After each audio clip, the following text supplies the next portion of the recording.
벌써 가정의 달 5월 달이 오늘이 마지막 일입니다. 이것과 별 상관없이 우리 모든 춘천중앙의 모든 가정들마다 하나님의 주인 되신 하나님의 은혜와 평강이 넘치는 귀한 가정들 항상 되시기를 주님의 이름으로 축복합니다. 여러분, 강돈욱이라고 하는 분의 이름을 들어보신 적이 있으십니까? 강돈욱. 일제강점기의 교육자이시고요. 지금의 평양 만경대 지역에다가 근대 교육을 위해서 창덕학교라고 하는 학교를 세워서 학생들을 가르치셨던 그런 분이십니다. 그리고 이분은 칠골교회 장로님으로 교회와 하나님 섬기셨던 그러한 믿음의 분이기도 하셨습니다. 이분에게는 강반석이라고 하는 믿음이 신실한 딸이 있었습니다. 그리고 그 딸은 나중에 장성을 해서 역시 믿음이 좋은 김형직이라고 하는 청년과 결혼을 하게 되고요. 그리고 두 사람 사이에서 낳은 아들이 있었는데 그 아들이 누군가 하면은 북한의 김일성입니다. 그러니까 강돈욱이라고 하는 분은 김일성의 외할아버지가 됩니다.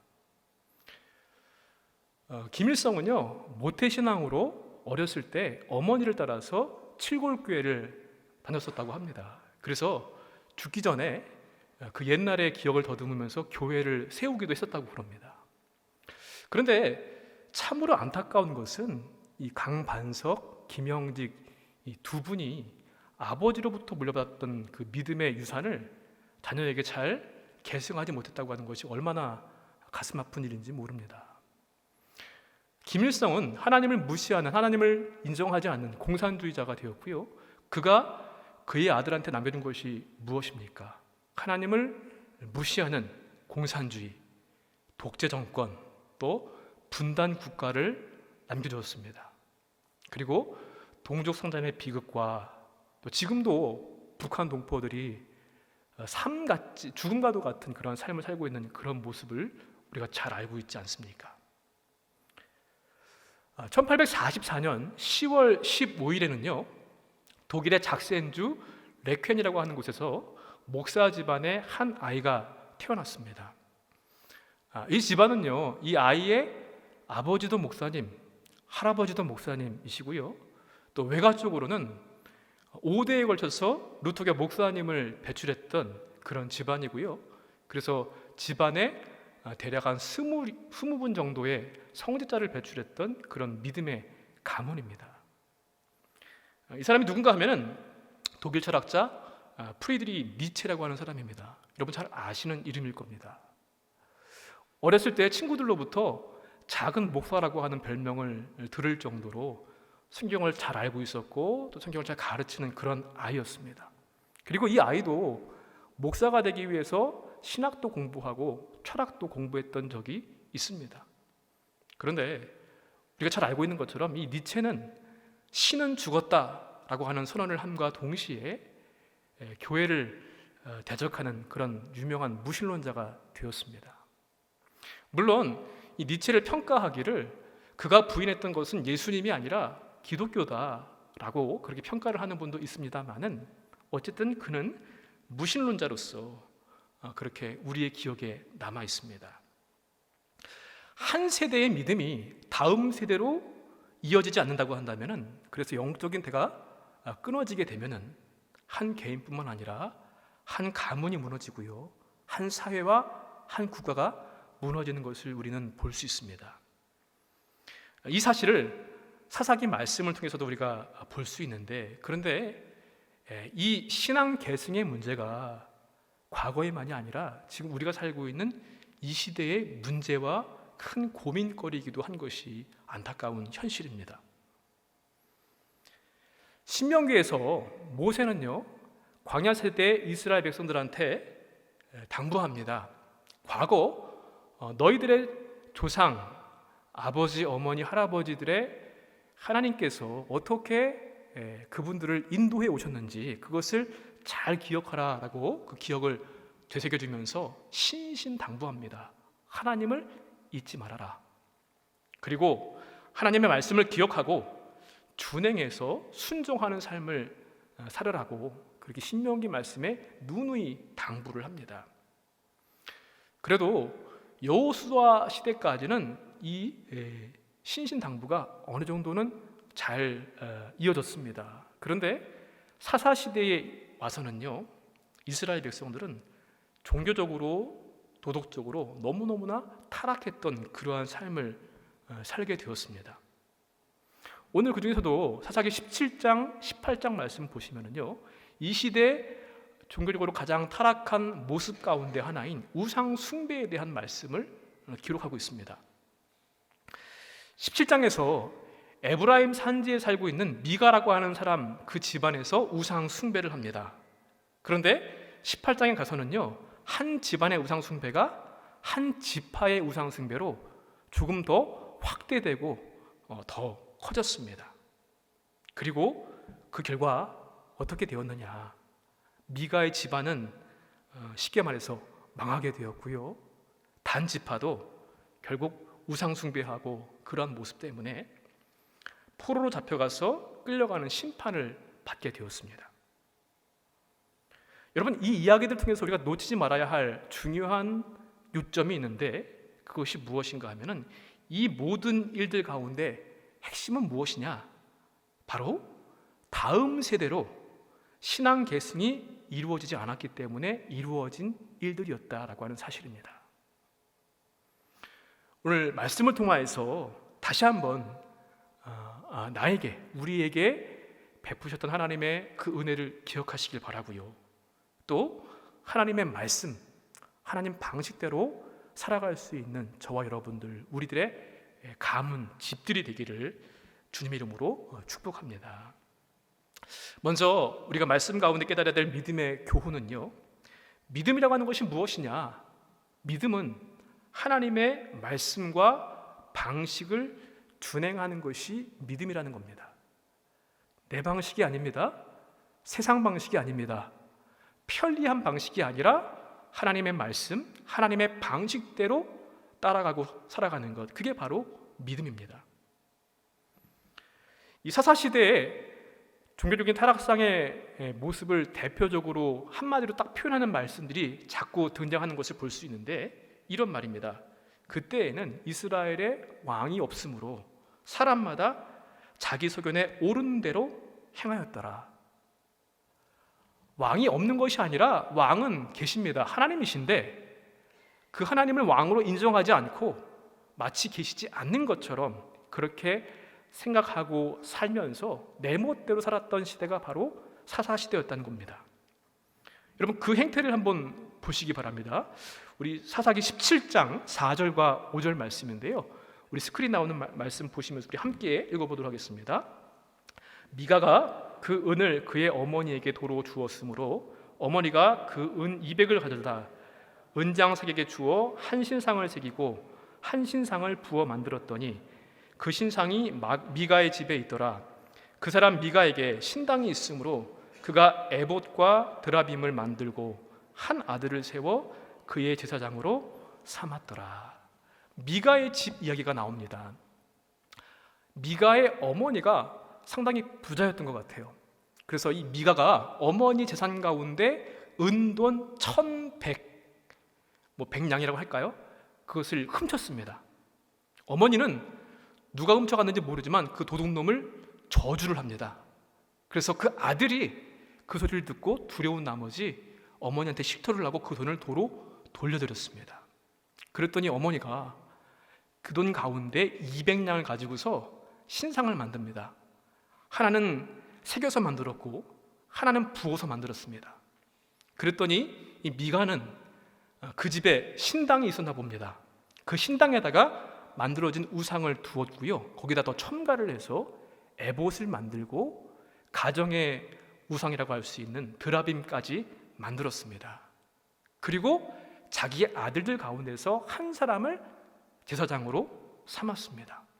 여러분, 제사장을 그냥 마음대로 세울 수 있는 겁니까? 레위인, 그 중에서도 아론의 아들들만 레위인, 제사장이 될 수가 있습니다.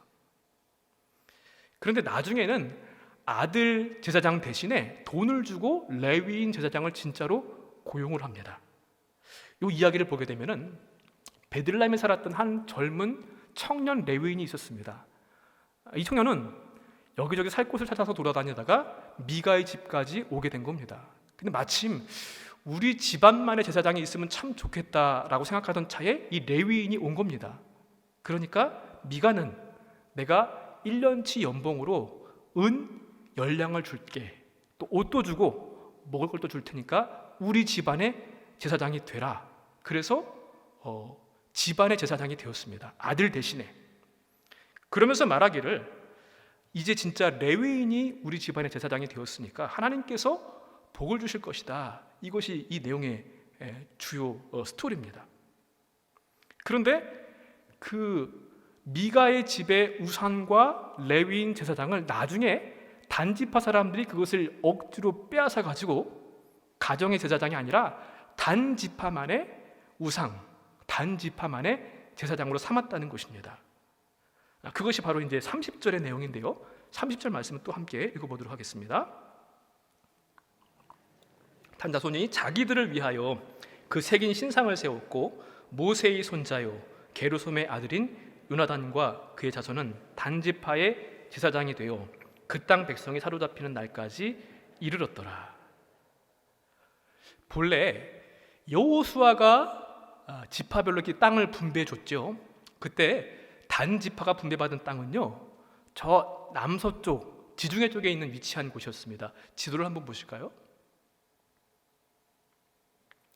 주황색으로 표시되어 있는, 여러분 보실 때 약간 왼쪽 지중해 바다 쪽에 치우친 그 주황색 색깔이 단 지파에 분배받은 땅이었습니다. 그런데 이 땅을 정복하지 못했습니다. 아모리 족속한테 쫓겨가지고 거기에 살 수가 없으니까 어디 다른 곳으로 좀 옮겨가서 살아야 되겠다라고 생각을 하고 5명의 선발대를 보내서 먼저 보냅니다. 우리 지파가 살 수 있는 땅을 좀 알아봐라. 그래서 5명의 선발대원들이 이곳저곳을 찾아다녔는데 하필 공교롭게도 이들이 어디를 가게 되었습니까? 미가의 집을 가게 된 겁니다. 거기 가보니까 집안에 신당도 있고요, 우상도 있고 제사장도 있습니다. 그리고 나중에 저 위쪽 보게 되면은 라이스라는 북쪽 지역이 있습니다. 단지파 사람들이 이곳으로 이주를 하게 되었는데요, 이렇게 정탐하고 정복하는 과정에서 미가의 집을 들이면서 미가의 집에 있었던 그 모든 것들을 다 빼앗아 가지고 자기 지파의 것으로 그렇게 만들어 버렸습니다. 자기들을 위해서, 오늘 말씀도 보니까 단 자손이 자기들을 위하여 그 새긴 신상을 세웠다고 되어 있습니다. 더 사실대로 말하면 미가 집안의 우상을 빼앗았고 미가 집안의 제사장을 자기 지파의 제사장으로 삼은 것입니다. 이 고대 사회에서는요, 다신교 사회였습니다. 신이 많습니다. 그리고 신의 형상을 만들어서 그것을 소유한 사람이 그 신을 내 마음대로 조종할 수 있다라고 하는 믿음이 있었던 그러한 시대였습니다. 그래서 하나님께서는요, 십계명을 주시면서 제일 첫 번째로 주신 계명이 뭡니까? 나 외에 다른 신을 섬기지 말아라. 다신교 사회에서 신은 여러 개가 아니라 나밖에 없다라고 말씀하신 겁니다. 그리고 두 번째가 뭡니까? 하나님을 상징하는 어떠한 형상도 만들지 말아라. 이게 두 번째 계명이었습니다. 그런데 이 모든 것들을 다 어겼습니다. 여러분, 미가와 그의 어머니는요, 집안에다가 신당을 만들었습니다. 그 신당이 하나님을 위한 신당이었다고 한다면 그래도 다행인데 그것이 아니었습니다. 하나님이 금지하신 신상을 만들었고요, 하나님을 예배하는 예배의 원래 방식과 모습이 아니었습니다. 자격 없는 사람을 함부로 내 마음대로 제사장으로 삼았고요, 세웠고, 또 신상 외에도 여러 가지 것들을 만들었는데 어떻게 만들었는지, 또 어떻게 예배를 드렸는지 도무지 알 수가 없습니다. 그냥 자기들이 옳은 대로 그렇게 만들고 세우고 마음대로 한 겁니다. 그런데 출애굽기, 레위기, 민수기 말씀 보시면요, 그냥 임의대로 만든 것이 하나도 없습니다. 하나님께서는요, 성막을 만들 때에도 길이는 몇 규빗, 어떠한 모양으로 무엇을 가지고 어떻게 만들어라, 제사는 어떻게 드려야 한다, 다 일일이 다 알려주시고 세세하게 그렇게 가르쳐 주셨습니다. 그래서 말씀들을 보면은요, 이런 말씀이 자꾸 등장을 합니다. 여호와께서 모세에게 명령하신 대로 하였더라. 하나님 말씀대로 하는 겁니다. 그런데 미가와 그의 어머니, 그 집안 사람들은요, 그렇게 하지 않았습니다. 여러분, 이들이 왜 그렇게 했을까요? 하나님을 내 마음대로 움직이고 싶었던 겁니다. 어떻게든지 복만 받으면 된다. 하나님을 소유해서 내가 원하는 대로 내 삶을 윤택하게 하고 복을 받으려고 했습니다. 그래서 심지어 아들인지도 모르고 도둑놈을 저주했는데 그 저주가 화가 되지 않도록 그것을 복으로 바꾸기 위해서 우상도 만들고 개인 집에 제사장을 고용해서 내 편한 대로 제사도 드리고 편하게 이용하겠다는 그런 불신앙입니다.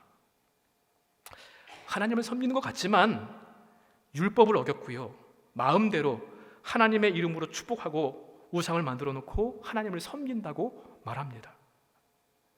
여러분, 아론의 아들 나답과 아비후를 아시죠? 이들이 목숨을 잃게 되었는데 하나님을 섬기지 않아서 이들이 목숨을 잃은 것이 아닙니다. 하나님께서 말씀하시지 않은 불로 제사를 드리려고 했다가 그들이 목숨을 잃었습니다. 또 엘리 제사장의 아들 홈리와 비느하스, 블레셋과의 전투에서요, 하나님의 법궤를 마치 부적처럼 이것만 가지고 나가면 이길 수 있을 것이다, 자의로 해석을 했고 마음대로 그렇게 하나님의 그러한 임재를 자기 마음대로 이용하려고 했습니다. 하나님 방식대로 섬기지 않고 하나님을 이용하려 했던 모습들이 바로 다 이들의 공통적인 모습들이었습니다. 하나님을 섬기는 종교적인 형식은 있을지 모르겠지만 그저 하나님의 힘을 빌어서 복을 받고 내 마음대로 우리 집안이 잘 되기를 바라는, 어떻게든지 복만 받으면 된다, 바로 이 이유 때문이었습니다. 그러면 단지파는 어떻습니까? 단지파 사람들이요, 미가 집의 레위인, 제사장, 우상 다 빼앗아 와가지고 자기 지파의 우상과 제사장으로 만들었습니다. 자기 보기에 좋은 대로 행한 것입니다. 내 마음에 드는 것이 있다고 한다면 어떻게든지 무슨 방법을 써서든지 내 것으로 만들려고 했던 그런 모습입니다. 여호수아가 땅을 분배할 때요, 단순히 땅만 분배한 것이 아닙니다. 사명도 분배한 겁니다. 그냥 비어있는 땅을 나눠준 것이 아니라 이민 요새들이 살고 있는 땅을 나누어 주면서 그 땅을 정복하고 그 땅에 하나님의 공의와 정의가 흐를 수 있도록 하는 사명을 함께 나누어 준 것입니다. 그게 바로 땅 분배의 하나님의 선물이자 사명이었습니다. 그런데 단지파는 그것을 하지 않았습니다. 암말렉 족속이 너무나 힘이 세니까 그들 정복하는 것이 너무나 힘듭니다. 괴롭습니다. 그러니까 피해서 다른 곳으로 갑니다. 그리고 여기가 살기 좋겠네 라고 생각한 나머지 그 땅에 살고 있는 사람들을 다 무참하게 죽여버립니다. 그러면서 말하기를 하나님이 우리 지파에 이 땅을 주셨다라고 감히 그런 말을 하고 있습니다. 31절 말씀 보니까요, 이렇게 되어 있습니다. 하나님의 집이 실로에 있을 동안에 미가가 만든 바 새긴 신상이 단 자손에게 있었더라.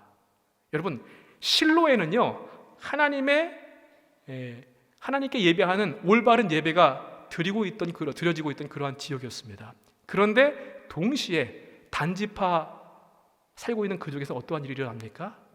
미가의 신상을 가져와서 자기들이 세운 제사장을 통해서 올바른 예배와는 상관없는 참된 예배와는 대립되는 거짓된 예배, 내 마음대로의 예배를 드리고 있는 것입니다.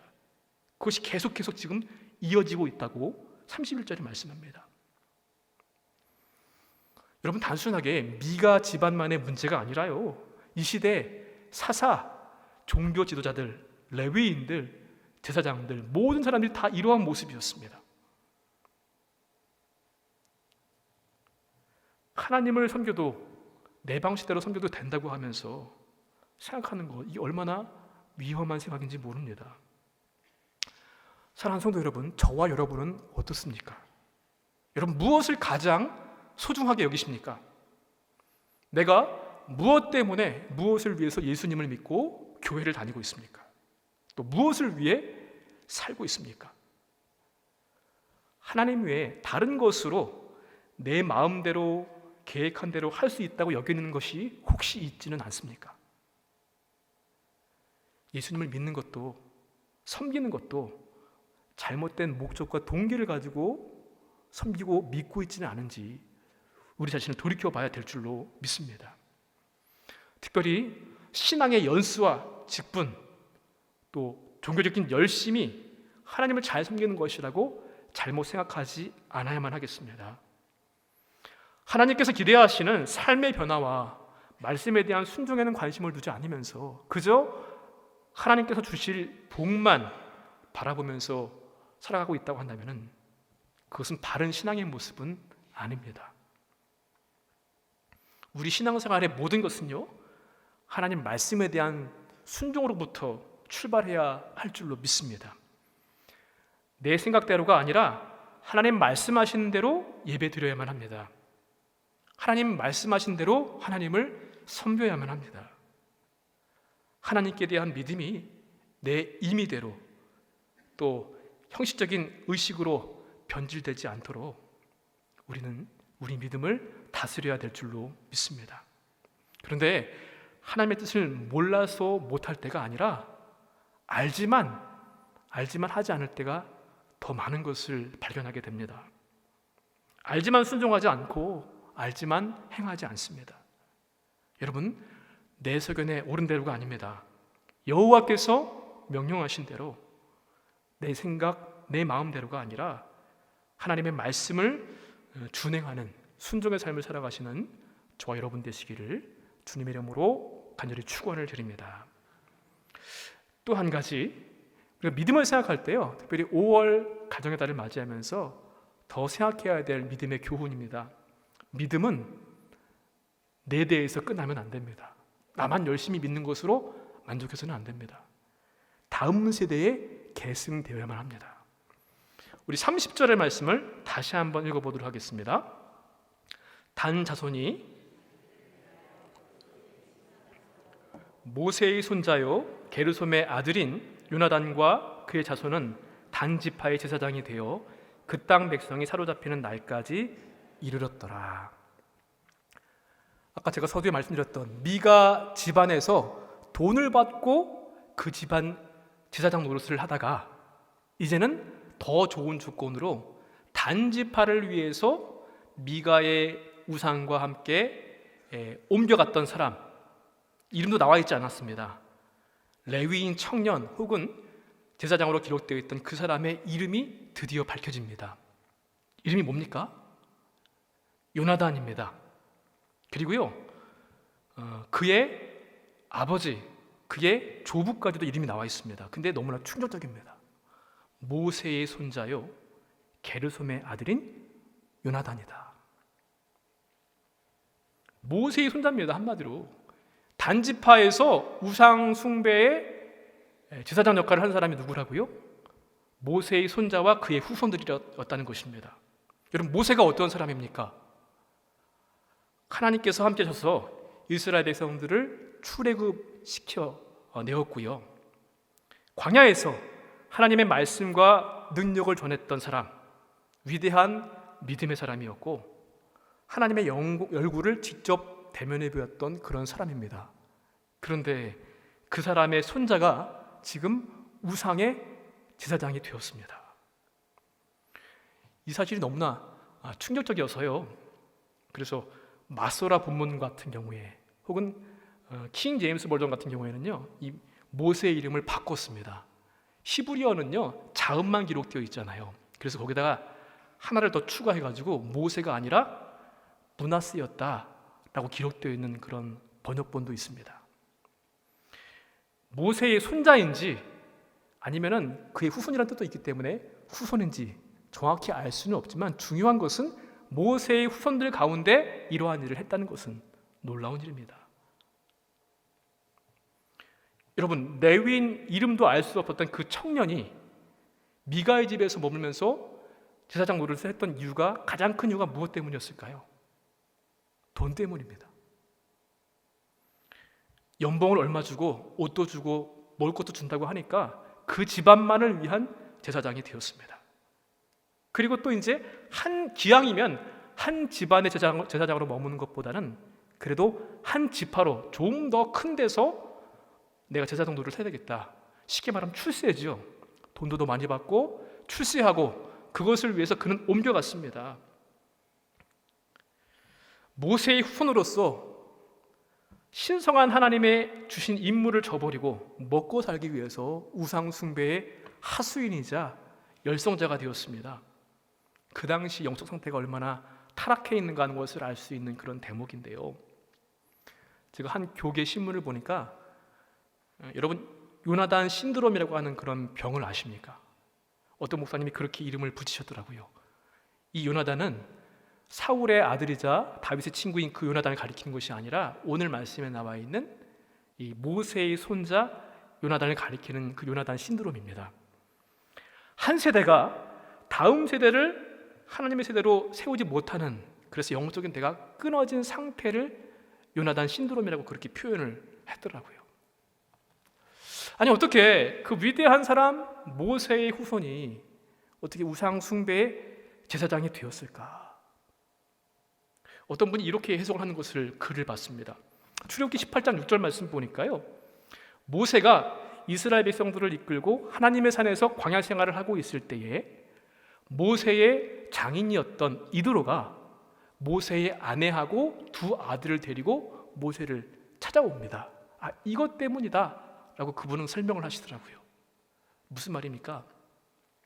광야 생활 힘드니까 모세가 아마도 자기 아내하고 아들은 장인한테 보냈던 것 같습니다. 그래서 나중에 이 장인이 두 아들과 아내를 데리고 광야 생활을 하고 있는 이스라엘 백성들 공동체 안으로 데리고 들어온 겁니다. 하나님과 함께하는 광야 생활을 하지 않았기 때문에 모세의 후손이 그렇게 우상 숭배의 제사장이 되었다, 그렇게 해석을 하더라고요. 광야가 어떤 곳입니까? 힘들고 괴롭고 어려운 곳이죠. 그 동시에 하나님께서 함께 하셨던 곳이었기 때문에 어렵고 힘들고 괴로울 때마다 하나님의 은혜를 체험했던 곳입니다.